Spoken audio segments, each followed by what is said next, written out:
নমস্কাৰ। এই মুহূৰ্তত অন্য এটা গুৰুত্বপূৰ্ণ খবৰ লৈ আহিছোঁ। অসমত থকা পাকিস্তানী দালালসকল সাৱধান হওক। মুখ্যমন্ত্ৰী হিমন্ত বিশ্ব শৰ্মাই অসমত থাকি যিসকলে পাকিস্তানৰ হৈ দালালি কৰে সেই লোকসকলক এতিয়া সতৰ্কবাণী প্ৰদান কৰিছে। সেইসকল লোকে ৰেহাই নাপাব এতিয়াৰে পৰা।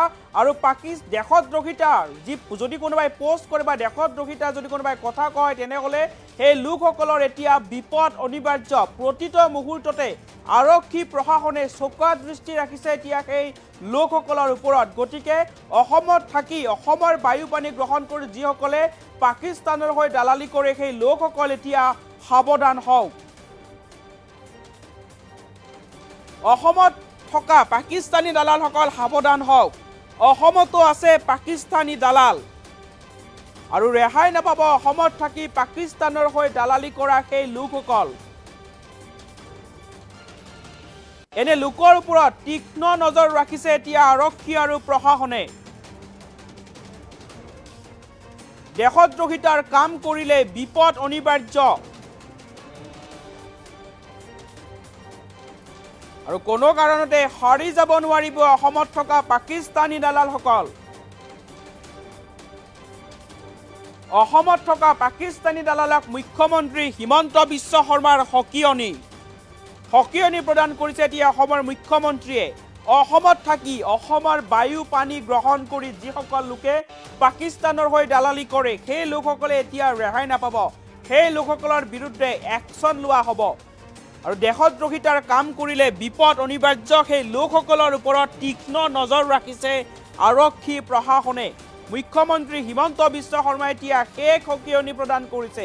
দেশদ্ৰোহিতাৰ কাম কৰিলে বিপদ অনিবাৰ্য। এতিয়াৰে পৰা আৰক্ষী প্ৰশাসনে প্ৰতিটো মুহূৰ্ততেই এই লোকসকলৰ ওপৰত চোকা নজৰ ৰাখিছে আৰু কোনো কাৰণতেই সাৰি যাব নোৱাৰিব অসমত থকা পাকিস্তানী দালালসকল।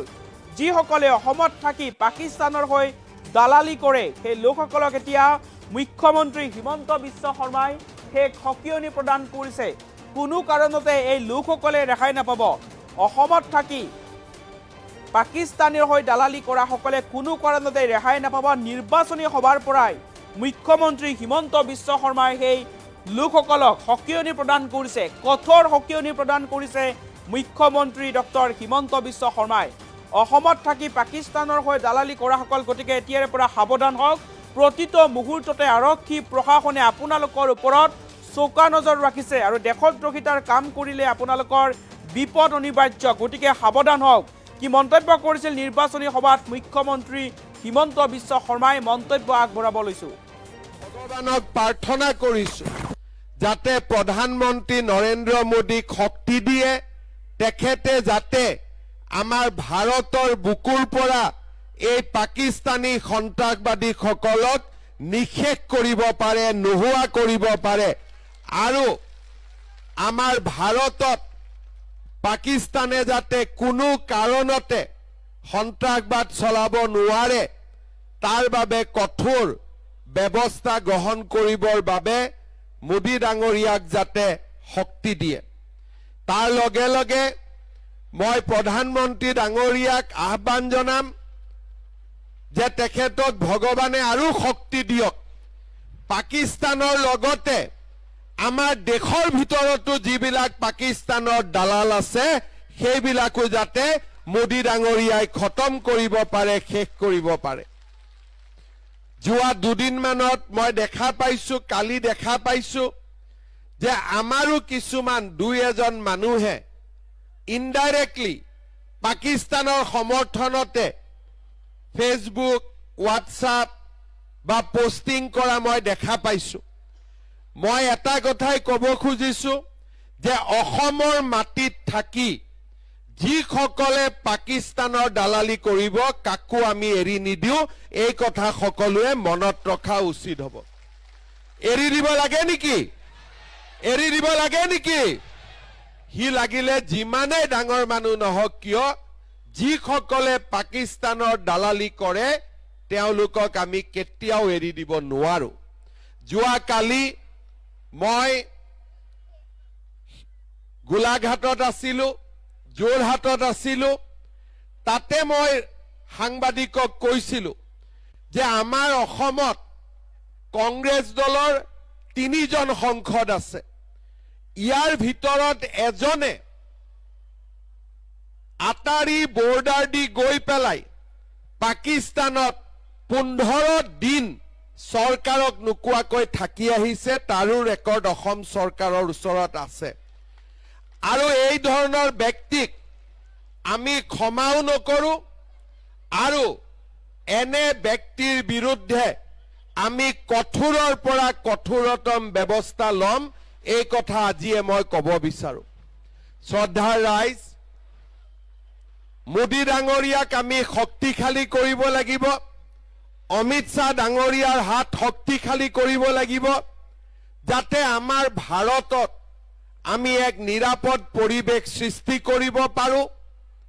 সকলো ধৰ্মৰ লোকে মিলা প্ৰীতিত থাকিব পাৰে আৰু সকলোৱে মিলিজুলি থাকিব পাৰে।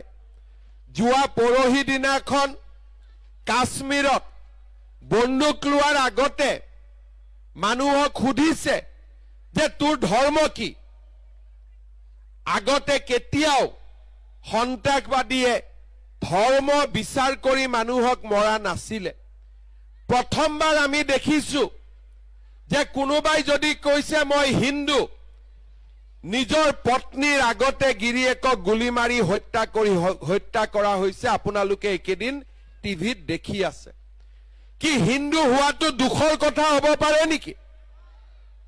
আজি ভাৰতবৰ্ষত 5000 বছৰৰ পৰা হিন্দু আছে। চন্দ্ৰ সূৰ্য থকালৈকে হিন্দু থাকিব। এই হৈছে সত্য আৰু চিৰন্তন সত্য। আজি আমি যদি সন্ত্ৰাসবাদৰ ভয়ত কাশ্মীৰ যাব নোৱাৰো, সন্ত্ৰাসবাদৰ ভয়ত যদি অসম আহিব নোৱাৰো, উত্তৰ পূব যাব নোৱাৰো, তাক আমি কেতিয়াও মানি ল'ব নোৱাৰো। আৰু সেইকাৰণে সন্ত্ৰাসবাদৰ বিৰুদ্ধে আমি হিন্দু মুছলমান সকলোৱে একেলগে যুঁজিব লাগিব। ভাৰতত সন্ত্ৰাসবাদে যাতে মূৰ দাঙি উঠিব নোৱাৰে, তাৰ বাবে সকলোৱে আমি একেলগে কাম কৰিব লাগিব। শ্ৰদ্ধাৰ ৰাইজ, আজি আপোনালোকে দেখা পাইছে বিজেপি দলৰ শাসনত হিন্দু মুছলমান খ্ৰীষ্টিয়ান সকলো আজি নিৰাপদে আছে। ভগৱানক